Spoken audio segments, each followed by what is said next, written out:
నాన్న ఒక 5000 ఉంటే ఈ నాన్న బైక్ ఈఎంఐ కట్టాలి, నా దగ్గర డబ్బులు లేవు. ఒకసారి చెప్తే అర్థం కాదారా? నా దగ్గర ₹1 కూడా లేదు. ఇక్కడ నుంచి పోరా. ఏంటన్నా ఎప్పుడు చూసినా డబ్బులు లేవు అంటావు? నీ కన్నావా లేకపోతే ఎక్కడి నుంచి తీసుకొని వచ్చి పెంచుకుంటున్నావా?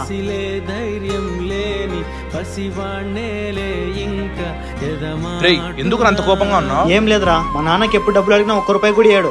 ఆస్తి ఏమైనా చనిపోయినప్పుడు తీసుకొని పోతాడేమో. అలా మాట్లాడకరా, తను మీ నాన్న. మీ నాన్న మా నాన్న లాగా కాదు. రేయ్ కొంచెం దూరారా. సారీరా, ఏదో కోపంలో నీ మీద చేసుకున్నా. అలా చేయాల్సింది కాదు. ఈ సమాజంలో డబ్బులుంటేనే విలువిస్తారా? రేపు నీ పరిస్థితి అలా కాకూడదని చెప్తున్నా.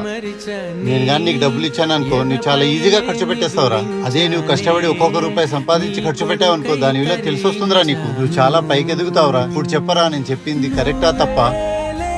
కరెక్టే నాన్న.